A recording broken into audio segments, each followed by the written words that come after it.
Welcome everybody. Delighted that you're here to join us this evening on a lovely summer's evening. My name is Yen Yao. I'm the Director of Training Programs for the Grierson Trust, and I'm delighted that you're here this evening to find out more about our training scheme for aspiring assistant editors.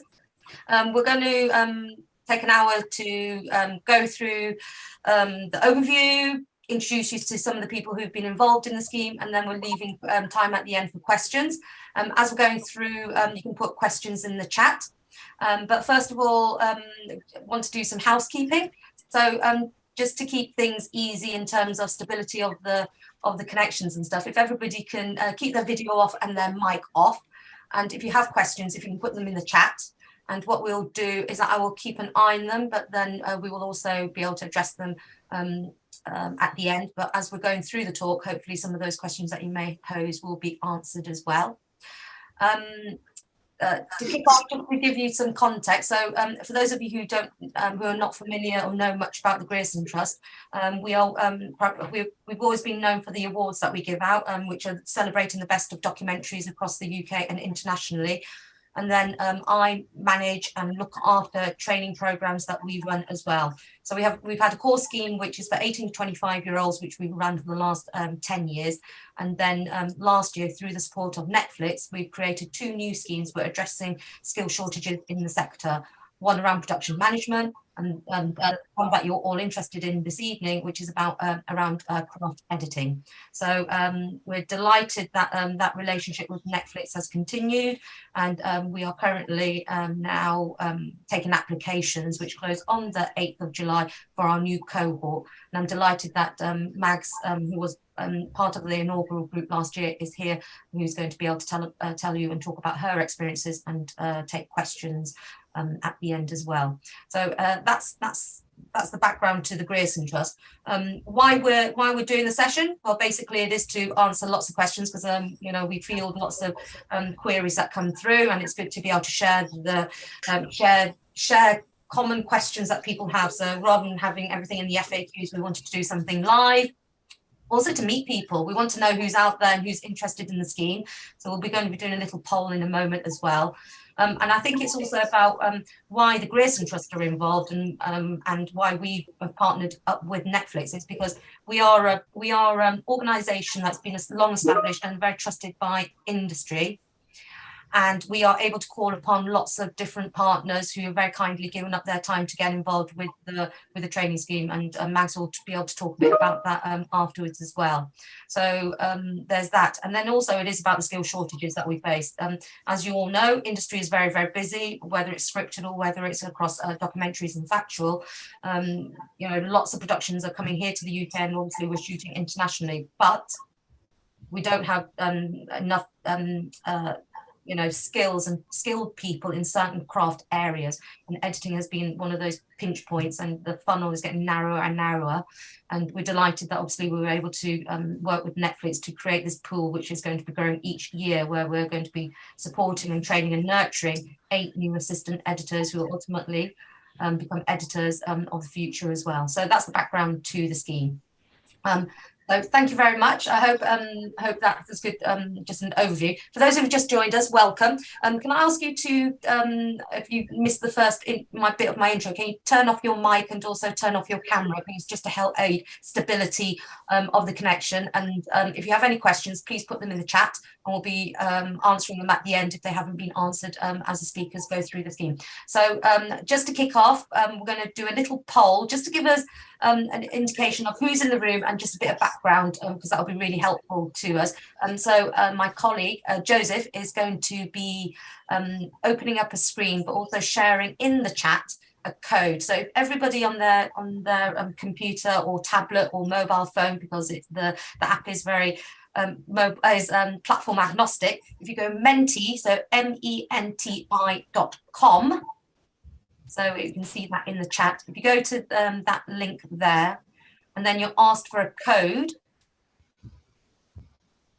you put in the code, and then if Joseph, if you can share the screen so we can see what the question is, that would be great.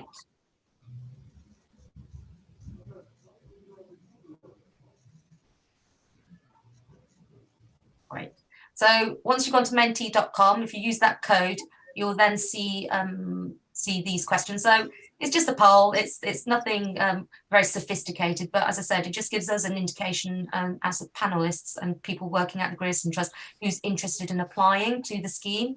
So we've got over 20 people here in the room, so it'd be great if we can get some people you know, filling that in for us. That's great. It's quite exciting. Good to see. That's a nice thing about Mentee. Nice visual app and live, as it were. So if you get onto the scheme, we do use this a lot as well, because what's the great thing about it is it's anonymous. So you can feel free to share feedback with us, because, you know, we always like to know how we're doing, and also making sure that we're reflecting what you guys need to know as well and supporting you. So that's great. So there's 6% other. We just wait until we get up to about 20, I think, so that'll be great, and then we'll move on to the other slide.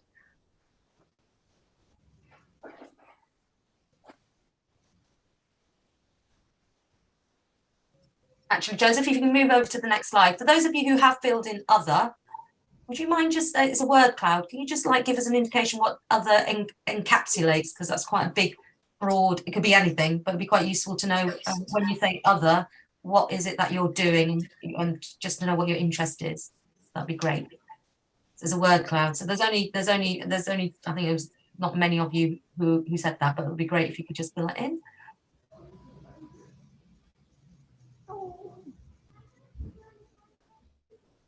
Any takers? Give that a minute. Okay, thank you.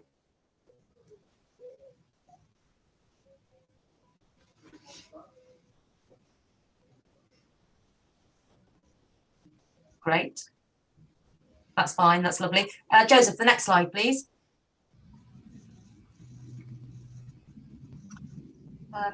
So for us, the scheme is national. So just to know where you're based, that'll be really helpful to us as well.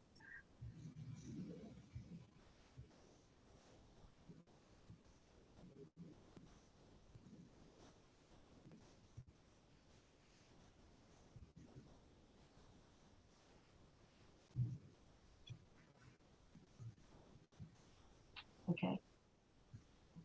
And then just the final slide. What are the barriers that you're facing?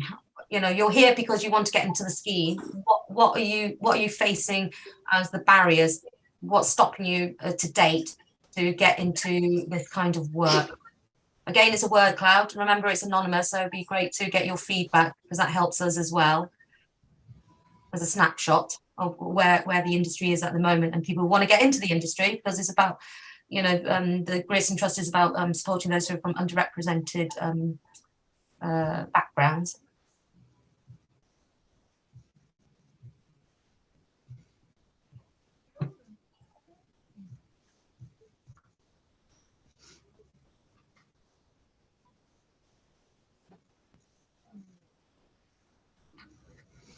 Thank you very much. This is really helpful. So I would say that you know, lots of these things that you're highlighting as the barriers, we do address them.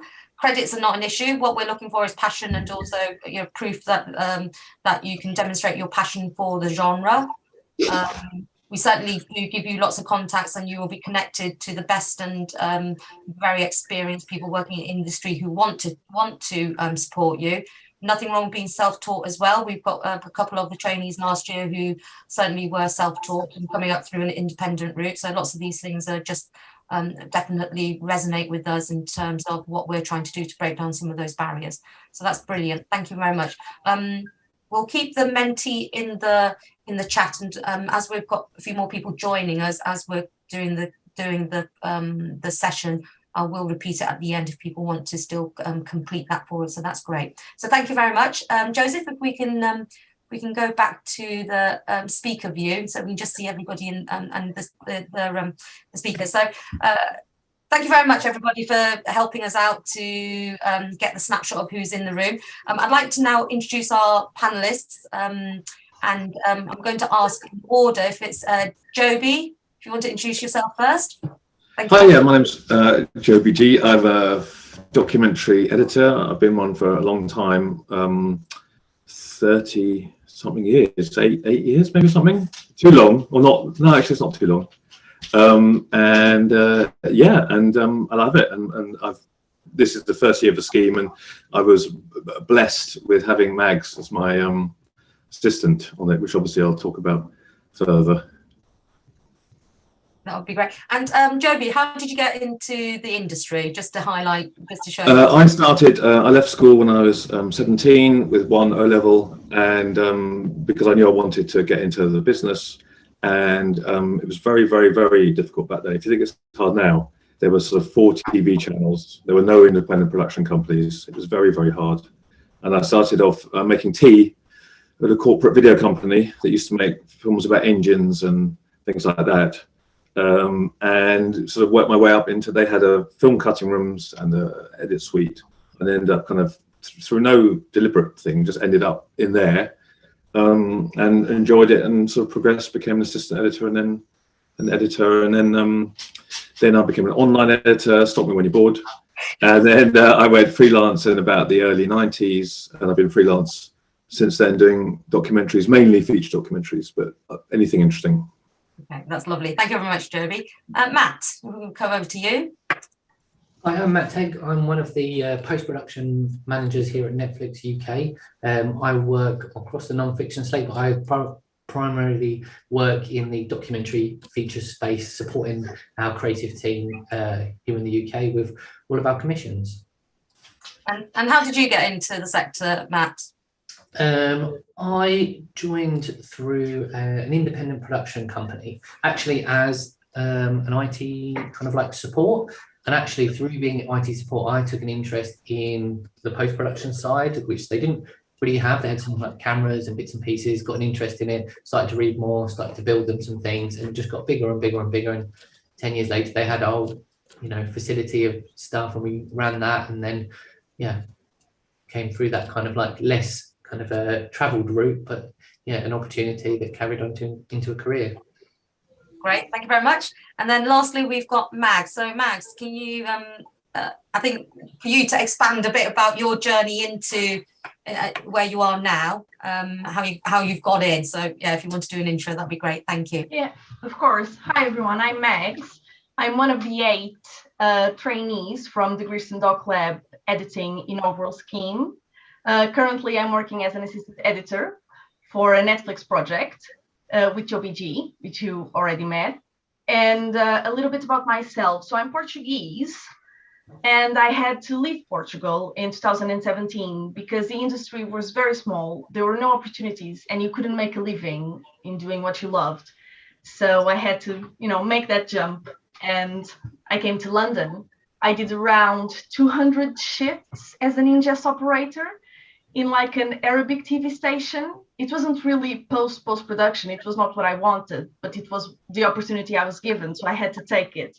And when I was doing those shifts, I tried to break into post-production, but I got a lot of no's, as I'm sure most of you already got those. And it's really difficult to get a yes. So my first yes was from Robbie Borgonovo. I don't know if you know her. So she was a post-production supervisor for Holby City, BBC. And I sent her my CV, and she said, hey, you do not have the experience for this, but if you want, we can grab a cup of coffee. And I said, sure, why not? So I went to that coffee knowing that I wouldn't get the job, but it was an opportunity to make, contacts and know someone and know a little bit more about this industry. And my advice is, when someone offers a cup of coffee, you take that cup of coffee. Because what happened was, she really liked me. And eventually in the future, there were opportunities for covers as an assistant editor, and she called me. And I got some training then, and I got my first credit as an assistant editor because of that yes. And because of that yes and that credit, then I was called for interviews at post houses. So post houses that wouldn't email me back now they were saying, hey, can you come in for an interview? And that's all I needed. And I worked 2 years at Argonaut Post. I started as a junior edit assistant, and then 6 months in, I was promoted. And yeah, I was happily working with my comfortable contract, permanent contract in the Post house. And I was thinking, all right, I've got this far. I should just settle because I'm lucky as is. Like, I'm not even going to dream. But then Grierson Trust and Netflix made me dream. And I applied, and here I am. So how did I get into the industry? It was because of this scheme. And hopefully I get to answer your questions and help you. And hopefully you also join this journey. Thanks, Mag. That's brilliant. Thank you very much. So I've got a series of questions for our panelists. Hopefully will illuminate the scheme to the audience. So I'm going to start with Matt. Matt, who's the scheme targeted at? For me, the scheme is primarily targeted at people who want to become amazing storytellers. Like through the craft of editing. It could be from anywhere in for any reason. I think, when I look at the kind of like Word document that appeared, I see all of those words that I've kind of seen throughout my career as reasons that people aren't getting through. And I think probably for us, that one of the reasons we started the scheme is there is a lack of skills and there's a lack of talent, but there isn't a lack of passion and people wanting to fill those roles. And I think this scheme is to help us really cast the net, find people who want to get into the industry, have a passion for documentary and features, and make all of those things that are barriers as low as possible, and try and find the right people to get on the scheme and work with incredible people to help nurture those skills and people who really want to take those opportunities. And why is the scheme necessary? I touched upon that in the intro, but from your perspective as a streamer, why is it necessary? Yeah, like as a company, I think we're probably renowned for our use of data and things like that. And I think a mixture of data and industry experience kind of shows myself and the rest of my team that actually looking in what we'll be doing in 5-10 years time, if we hope to have our aspirations of competing in this market and making the best films, being the best documentary features storyteller out there, we need the best talent and we need more talent coming through. And actually the only thing you can do for that in 10 years time is to address it now and finding the right people to develop that career, because people won't turn into these editors overnight, and it is a long path with lots of experience and needing to work on lots of shows and understand all of the complications of storytelling to get there. So it's a path that we're starting on now, but very much for us for solving a problem for the future before it happens and it becomes a problem for our company. No, that's great. Thank you very much, Matt. I'll come back to you for the next part of the questions that I wanted to. But I wanted to ask, move on to Mags really, and get down to the nitty gritty, which is what people will be interested to know about.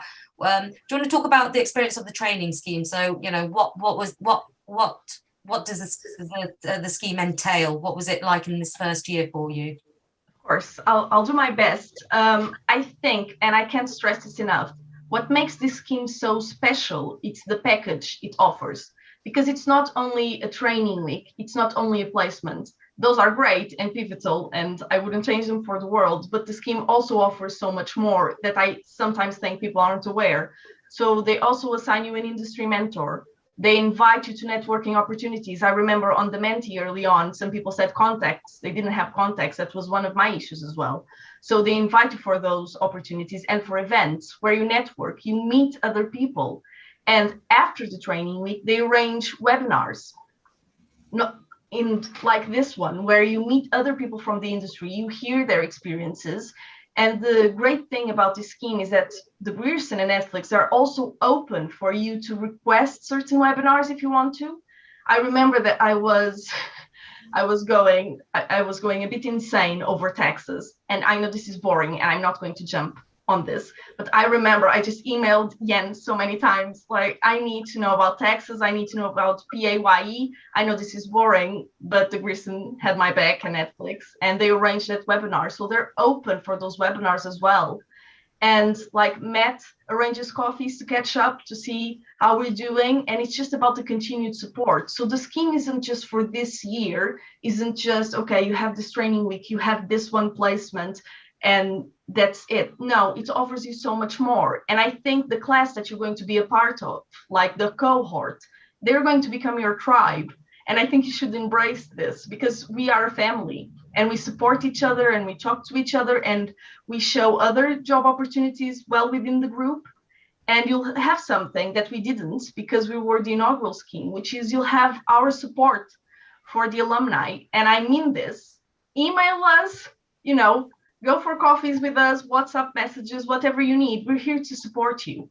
And this is what makes this scheme so great. And it's just this package, because it gives you the tools for you to succeed later on. So that last question, Menti, why haven't you given this step? Why haven't you, you know, broke into the industry? I don't think you should worry about that if you do get into this scheme, because it gives you all the tools you need. And I think that for me, that it delivered. I wasn't expecting it. I thought it was too good to be true. It looks really good on paper, a lot of bullet points, but they have fulfilled every single one of them with me, and I'm so happy. And honestly, it changed my life. I know this sounds corny, but it's the truth. It was the most important yes of my life, and I don't regret this at all. And I just advise everyone to take this opportunity and just launch, because you have nothing to lose by applying. You know, if you're still on the fence, just apply, just see where it goes. Because I mean, Yen and Anna and Jane and Joseph, everyone, they also listen to you and your concerns, and they just want you to succeed. It's like a family, honestly, it's a tribe. They have your back. So that's what the experience was for me. The placement was great. I also wrote like a blog, which I think it's better if you read it. I'm not very good at talking about it. But I mean, the placement did change my life, and I got the opportunity to work with Joby, and that has changed my life as well. But I'll talk about that later on. About the training week in itself, it's going to be intense, but it's going to be inspiring.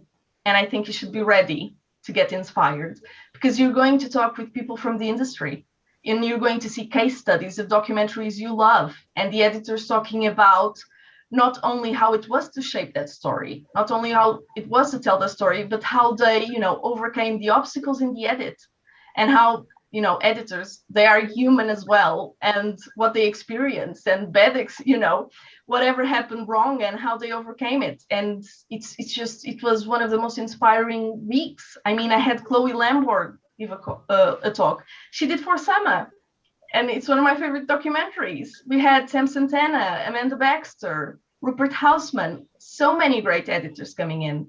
And it's just get ready and listen to their experience, because you won't have anything like it. And just embrace it. Don't be nervous. And our training week was led by Claire Ferguson. She's an amazing editor as well. And she just talked about the whole editing process, like watching rushes, logging, prepping first assembly, rough cuts, delivery, like dealing with feedback, all of those things. It's an amazing scheme. It's an amazing training week. And to top it all off, they also gave us an exercise, which I assume you are already aware, but basically they're going to give you rushes from a Netflix documentary, right? So you'll get to tell a story that Claire will ask you to tell in 10 minutes, and you get to edit and then share your edits with your class. And honestly, I don't know, ask all the questions you want. I'll try and help, but I would just say, just go for it. Thanks, Mags. I'm sure that there are questions coming in, so that'll be brilliant. Thank you very much. Joby, how has it changed your life in terms of having an assistant editor? Have, you know, traditionally, have you had that opportunity to have somebody to shadow you and take on? You know, what was it like before and what's it like now? And yeah, you know, illuminate, that'll be great. I'd say never have I had an assistant before, really. I mean, you get them in for the odd thing. If you're doing something with a lot of drama, you might get one in for a week here or there or something, or if there's so much stuff you just can't handle it, you might get one in for a week. But I've never ever had one full time. So I was actually not 100% sure I wanted one at the beginning of this film. No offense, Megs. I didn't know how it worked because I'd never had it before. But I met Mags, and instantly, we got on, and I said yes, and she was really happy, and she said yes, and we sort of embarked on this crazy Netflix one, which took 34 weeks, I think, and then we went straight from that, finished on a Friday, and on the Monday started the next Netflix monster. So I think we've been together for a year now, haven't we, Mags? Just over a year. Yeah. So it's it's amazing. It's just so there's so much of housekeeping stuff which I don't have to worry about, doing exports for things, music and graphics and archive and all that stuff that normally would be really annoying and stuff you don't have to worry about. So that's one boring thing Mags can do, poor Mags. But on top of that, I can just give Mags, like I have on this film. I just said, right, do the ending. Like you've done your sort of time. I want Mags editing as much as possible. I just said, go and sort of sort the ending out, because the ending is a sort of free. We've only just sort of got there really in our film. So I thought, well, why not start with a blank slate and do that? And so she's done a really good first go at the ending.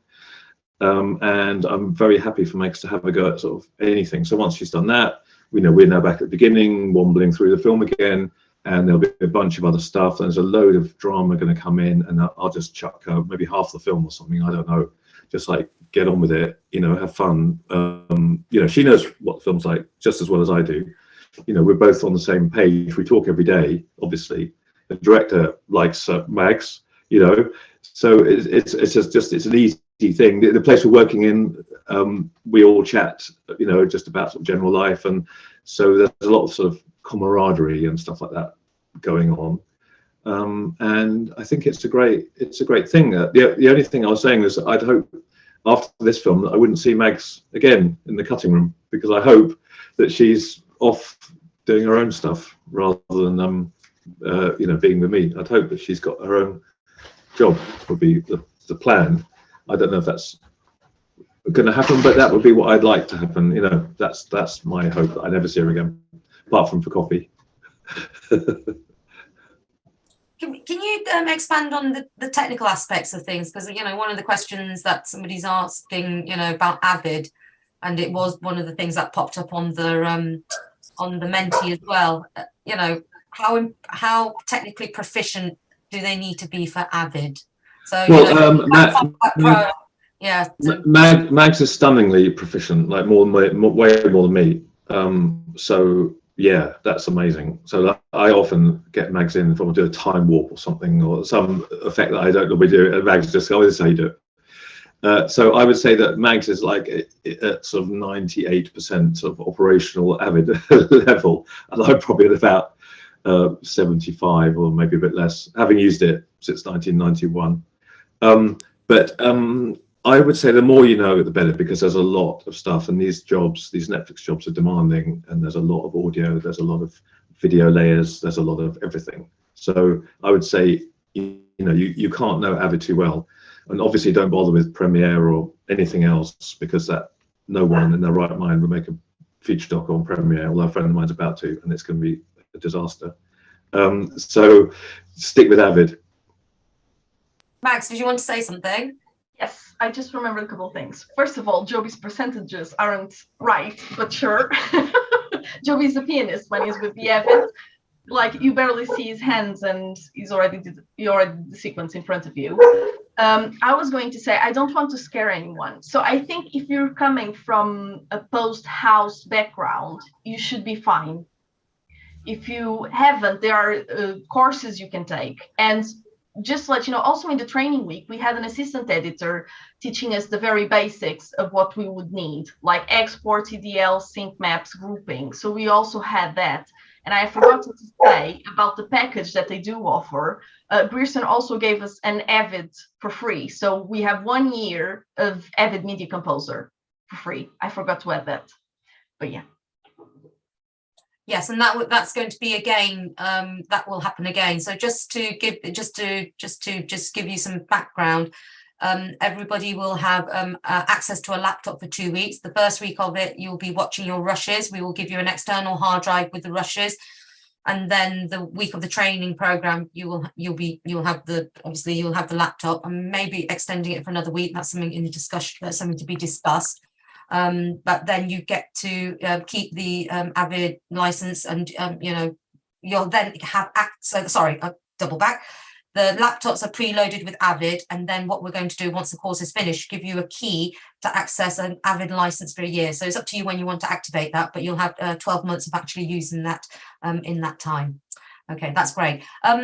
Just looking at some other questions then. Joby, what do you look for in an assistant?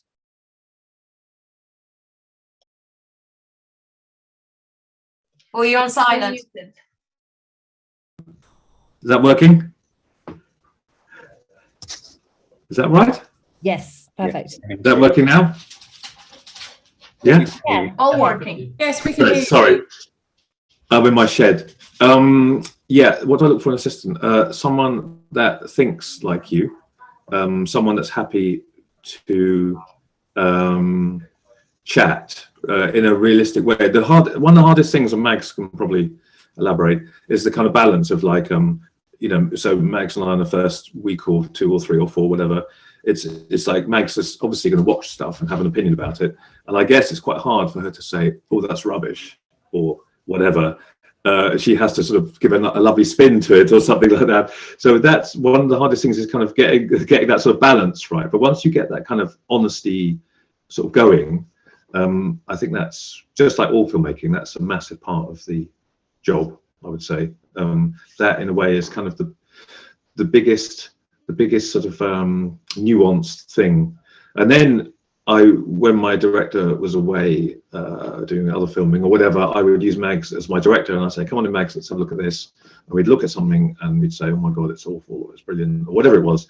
And then we could sort of adjust it according to that. But it's great to have a sort of another pair of eyes on something, someone that knows all the options in the on the table, who can say, there's that bit of sync from this person, or there's that shot from that person, or that music's not as good as that one, or whatever it might be. So that, I think, is the sort of, in a way, the sort of thing you look for most, someone that gets the film, someone that's on it. Right, thanks, Joby. That's great. Mags, what has been the highlight since being selected for the scheme then? All right. So I think this wasn't the highlight, but I do think that Netflix tells amazing stories, and we're telling captivating stories, and we're just enthralled by them. And this is a given with the placement, but just in itself, it's just completely out of this world, because it's not like, I don't mean to offend anyone, it's not like you're telling stories about, disasters or trucks or, those types of stories. Just very good stories with very good characters, and they're all so compelling, and you're involved in a project like that, and that's amazing. So just to say it, so thanks, Matt, thanks, Netflix, we appreciate it.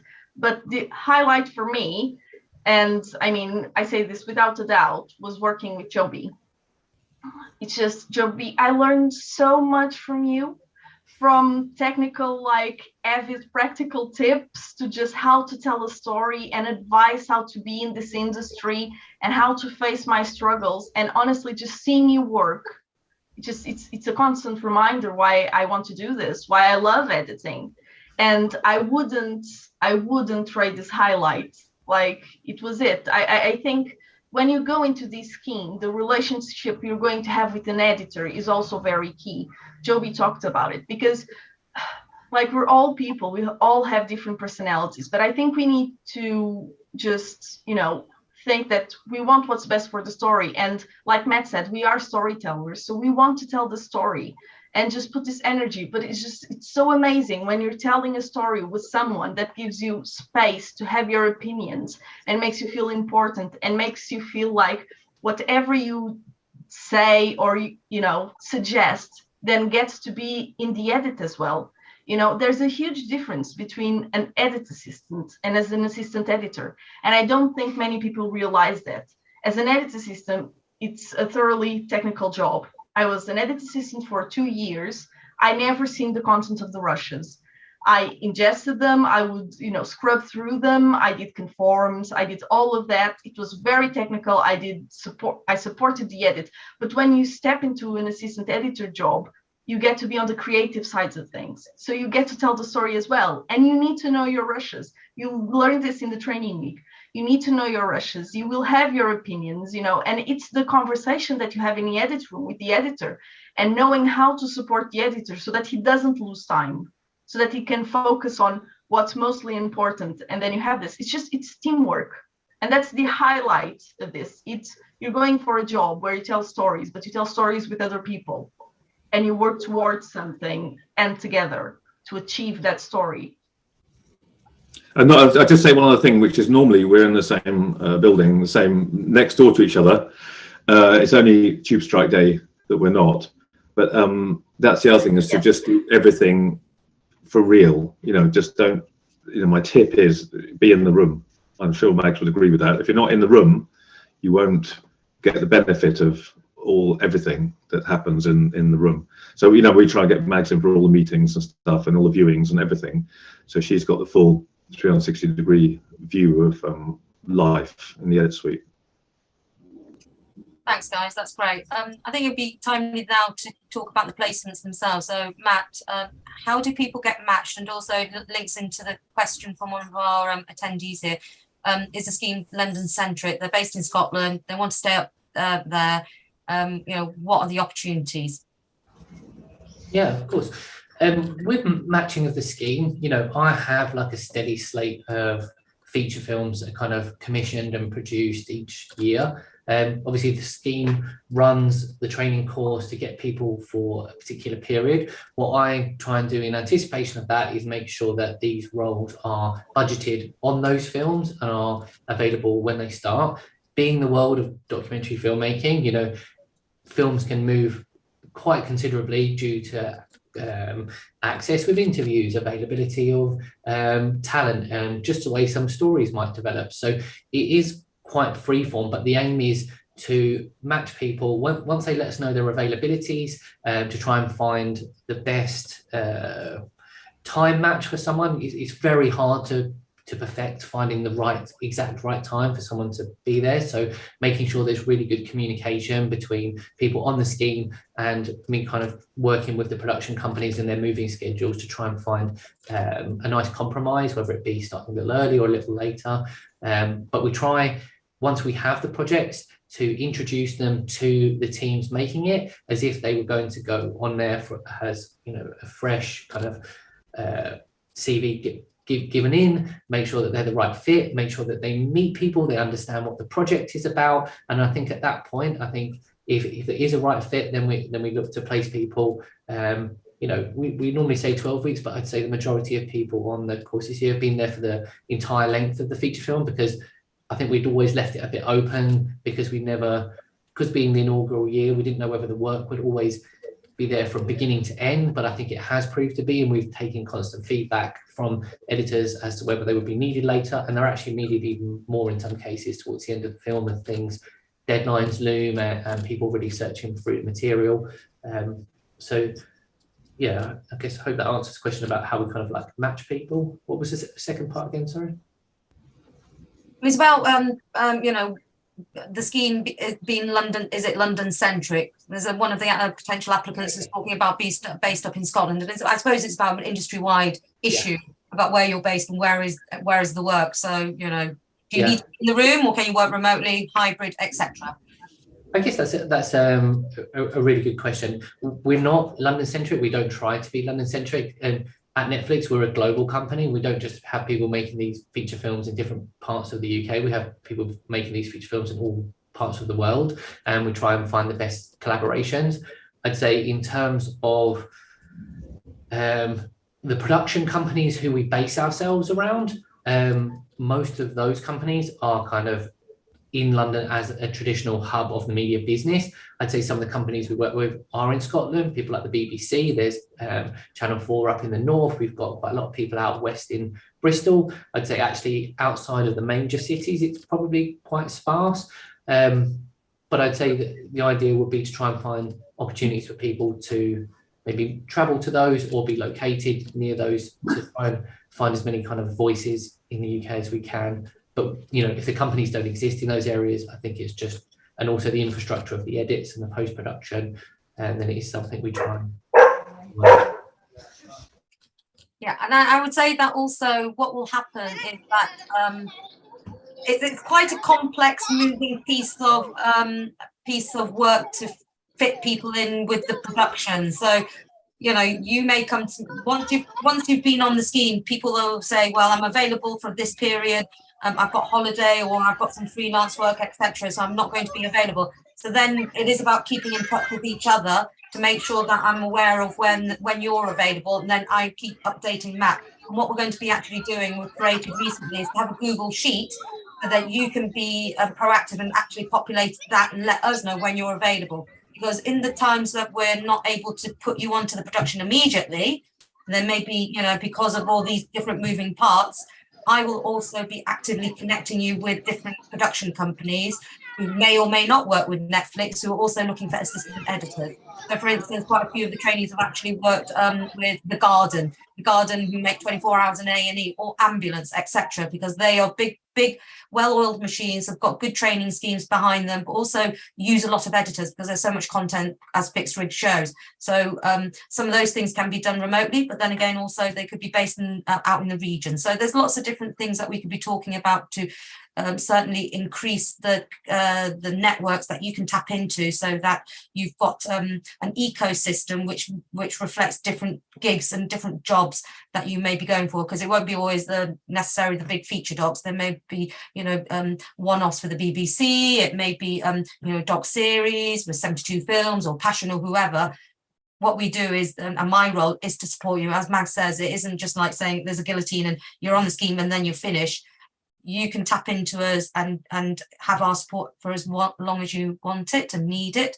And I suppose that's the beauty about this, about us being established, because the first training scheme that we put on was 10 years ago, and I've still got some of those trainees who are still in touch with us, who are established in the industry, and they are willing to support newbies coming up. And as Mag says, they were the inaugural year. They now will be buddying up and supporting the new cohort that'll be coming through. So, you know, through that network and also through our networks, people will find work.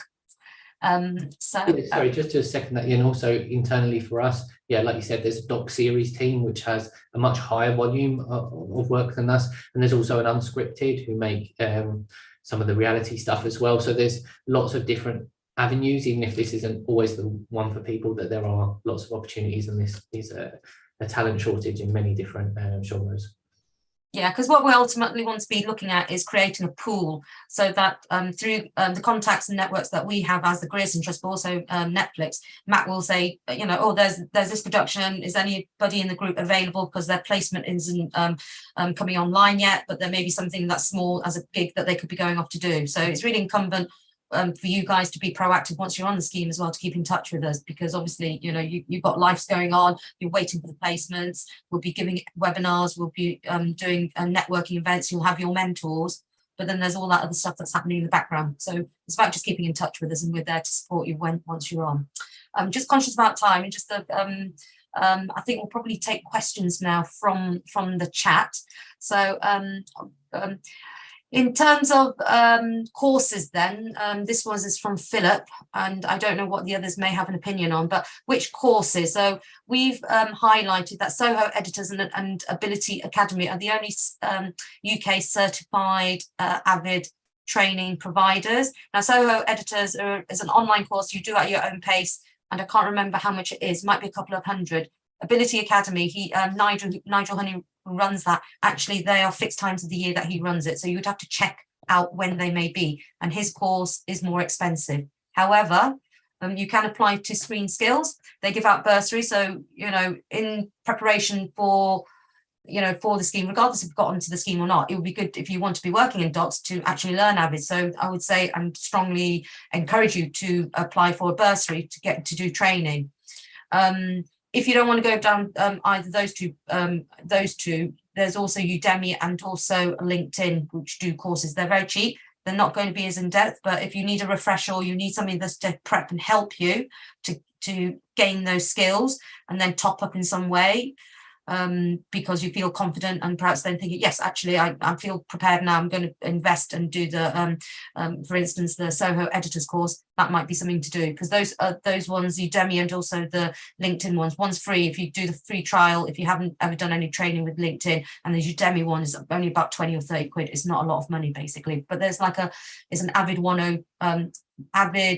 Avid Composer 101 as a primer, and hopefully I think it's about 20 odd hours maybe to help you get your head around it, because one of the trainees who was on the scheme last year who needed to learn about Avid very quickly, very proficient on Final Cut Pro, they were able to get their heads around it. So it's not impossible, but you have to put the work in, and we're putting it up front this year to say you need to not struggle, you need to know the technicals behind it to get the most out of it.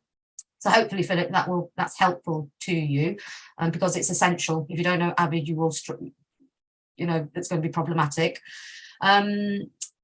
Networking for editors, I hope Ling have answered that in terms of what the support will be for anybody who gets onto the scheme afterwards. Then we've got various links for in the chat to some of the trainees who are on the scheme. You can read their blogs and what their experiences are. Yeah, may I just add something? Yes, of course. Also, when you are going to apply to the scheme, if you go to the website, Jan and Matt, whoever did the website, they specifically say the main tasks that we do as assistant editors in terms of technical skills. So my advice to you, because I know it might be worrying to think that you need to learn Avid 100%. It's very difficult. It's just understanding how Avid works, but trying to achieve those tasks like EDLs, exports, sync maps, groups, just try and achieve those, because those are the main tasks you will most likely, and I do them every day, you'll have to do. So just to say that as well. So don't despair. Yeah, and I would say that, once you're in the scheme, as Mag says, you become, the cohort becomes a tribe. And I remember in the early days, there were a lot of problems, and you were just like bouncing things around together in the WhatsApp group, asking each other, because there'll be people in the group who will be experienced. We're looking for a variety of different experiences and different backgrounds from people, and we're bound to have people who are going to be very experienced, like Max. So she was able to share and best practice, etc. So yeah, I suppose I don't want to over-egg it and just saying how important it is. It is important, but I don't want to scare you up as well. And it's good to hear what Mag said in terms of what your competencies need to be at this level to get the most out of the scheme. I think you can download Avid for free. I think it's called Avid First. Yeah, I think it's just limited. Yeah, it's limited things that you can do with it. But again, yeah, it's pretty good though. Oh, okay. Well, that's good to know. Yeah. Okay, thanks. And also on our FAQs, because I've spoken to Avid, we've actually put a link to their YouTube channel. Lots of tutorials that'll give you heads up as well about the sorts of things that you need to be tackling. Another question is just about the type of person that we'll be looking for. Doesn't matter what field you come in from. What we're needing to know, if you're self-taught and as long as you can edit, doesn't matter whether you were editing stuff for the corporate sector, whether you were doing things for an in-house company, doesn't really matter how you learnt the skills, doesn't matter about the background, doesn't matter about your age.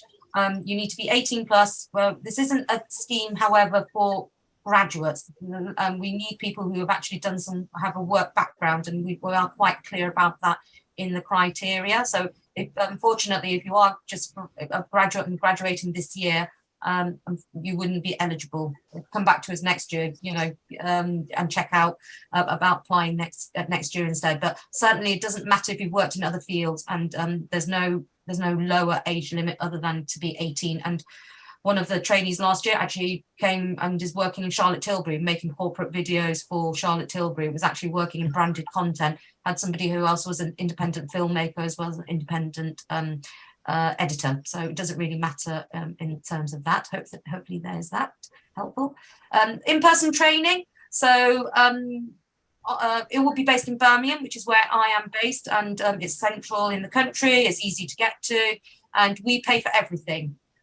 Cost will not be a barrier for people getting on. So when you come to Birmingham, when you go to the Grierson Awards, and when you go to networking events, and when you have your first meeting with your mentor, I will pay for your travel, your accommodation, and also expenses. So certainly, to attend things, we will support you. And also with your placement, if you're based, say for instance, in Manchester, and your placement in the production company and the editor is based in London, and you need to relocate for those 3 months, apply to Screen Skills. Screen Skills are supported by Netflix, and when you apply, and we say this in the criteria and guidelines, you can actually indicate that you're on a Netflix training scheme, and you can apply for a grant to help you with those costs as well. Okay, thank you. Question about financial planning, about rate of pay. Matt, do you want to answer that question? 3 or 12 months would you need, because they need to, obviously, people are going to be relocating. So we mentioned in the FAQs that they're going to be PAYE, they'll be on the payroll of the production company, but what in terms of salary pro rata could they be expecting? Yeah, so we budget for this particular role £800 per week plus holiday pay, and that is paid through the production companies directly as like a PAYE.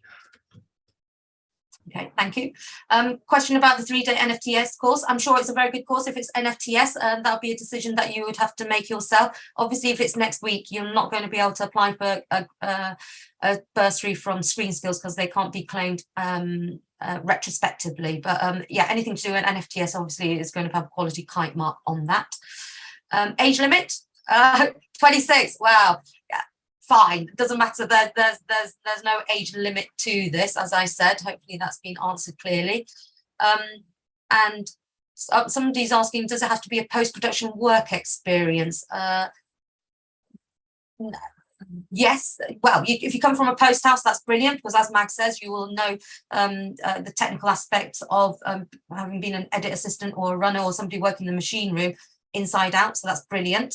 But you don't necessarily need to, because as I said, we're looking for people who might have been self-taught as well. Another question. Okay, what are your thoughts about people learning to edit through being a YouTuber? Could I use my YouTube channel as a show reel, or would I need to create a fresh one? Okay, we don't ask for show reels. I don't know if you've started the application yet, but that isn't something that we ask for, because to be frank, you could be spending a lot of time on a show reel to make it look fantastic. When you're in the real world, you might not have that you don't have that luxury. So we don't ask for show reels. Just in case of any interest, in 38 years, I've never had a show reel of my own ever, so I wouldn't bother. Yeah, so hopefully that's helpful. And then, what was it? One more question about Avid. Experiences with Avid. Is it possible to disclose that we have none at all time of year? Yes, absolutely.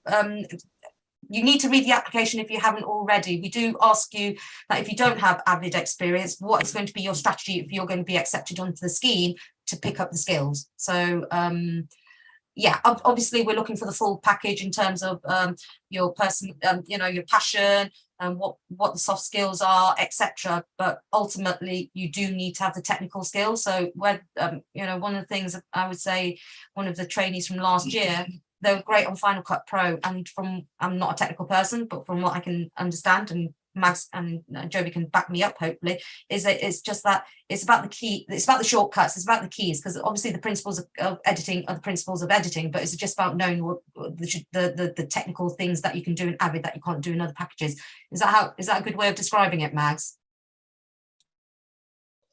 Sorry, I was on mute. Yes, I would say the thing is most of the industry uses Avid, so that's why Joby advises for you to make the switch. And we're mostly using Avid. I know that sometimes there will be places that use Premiere Pro, but Avid is quite distinct in a way he thinks as well. He thinks with ins and outs. It's like I used to be so that everyone is aware.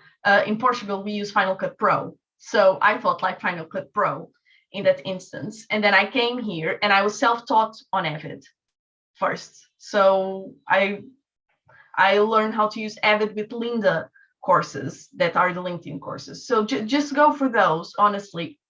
Don't want to scare you, but I would make the switch to try and understand Avid, and don't try and go to this course just thinking that Premiere Pro will cover it. But yes, of course, the editing principles are the same, and eventually the functions will be the same. But the more as you learn to work with Avid and are acquainted with Avid, the easier it will be for your placement. Yeah, and just to say that we'll be using the latest version of Avid when we do the training, because they've stopped supporting the previous version now. So just for those of you who are aware of Avid, we will be using the most recent version. A couple of questions just about backgrounds. I hope it's just clear. Somebody's saying that they're from a production background. Somebody's saying that they've been freelancing. As I said, doesn't really matter what background you have. We're looking for the skills and the potential that you can offer us and your passion for the genre. And in terms of, another question about applications that stand out. Matt, because you were part of the interviewing panel, what things impressed you when you were interviewing people and things that they were saying? What will make people stand out? Yeah, I think remember from the interview panel, but we asked people to kind of like go away and watch some kind of like documentaries that had kind of been decided upon, that actually some of the probably people from the panel had actually worked on, and actually people's understanding of the story, their opinions, their voices, what they saw differently, and also how they articulated that was just a really good part of the interview for me. And when you came away and you really understood people's workings, was great. Like, I understand with all of the Avid and the experience and people have got their stories, but what I took away from the interviews was the potentials in seeing what people could do and hearing about that. Yeah, because ultimately, the guys talked about this a lot.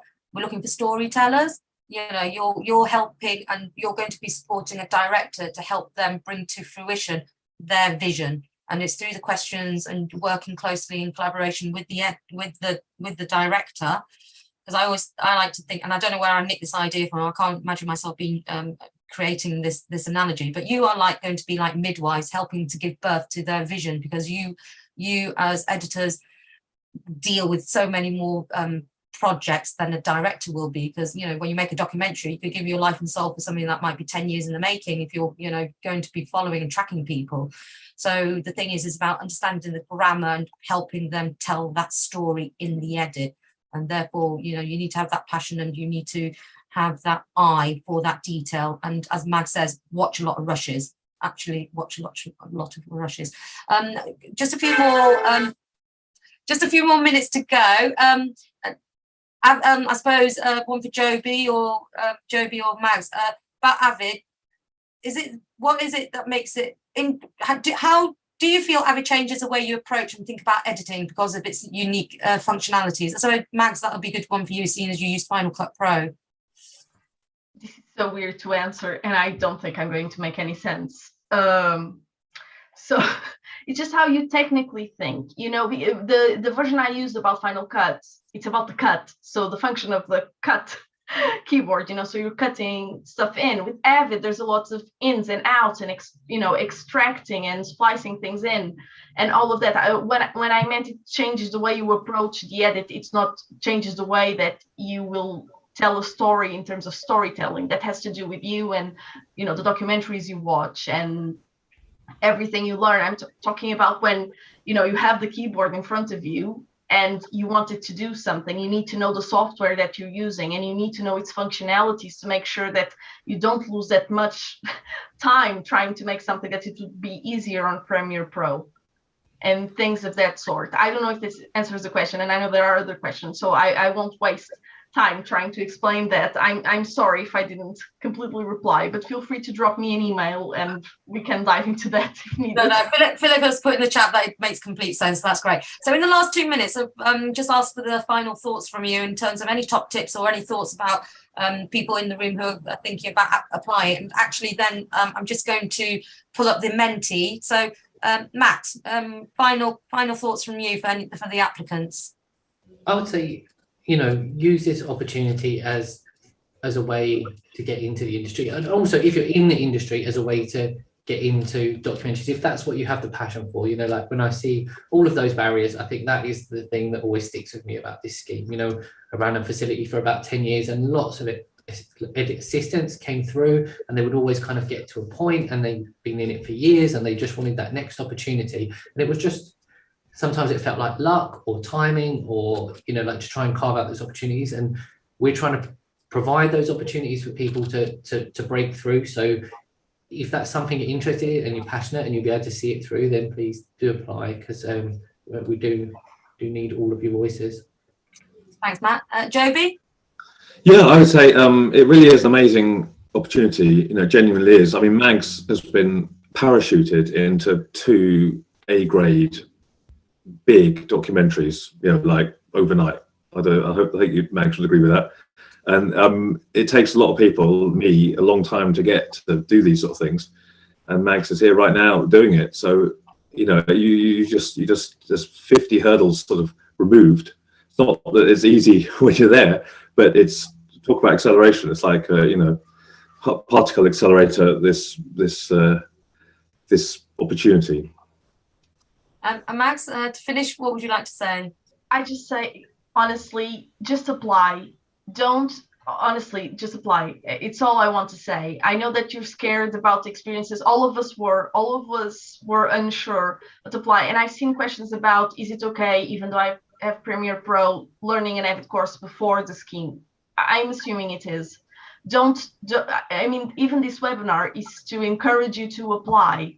Don't put, you know, those obstacles up on yourself. Just work on them. Just try and do those courses and apply. That's all I have to say. Yeah. That's great. For any people who are going to be at the Sheffield Doc Fest, we're actually going to be running another session with another trainee who's been on the scheme, a colleague of Matt's, Johnny Taylor, who's one of the commissioning editors from Netflix, and another editor, and one of our board trustees who's also an editor, to talk about the scheme and the issues that we face, and there'll be lots of good dialogue around that. So that's on Saturday if you're up in Sheffield at 4 o'clock as part of the Craft Summit. With that, I'm going to finish. We'll finish here. Thank you very much. I hope that you've all found it very useful. Please do get in touch if you have any more questions. You can watch the recording for those of you who turned late. There's lots of information there, hopefully, that you will have, if you've missed, that you'll be able to pick up on. But all the best. I hope you, as Mag says, that you will apply, and best of luck.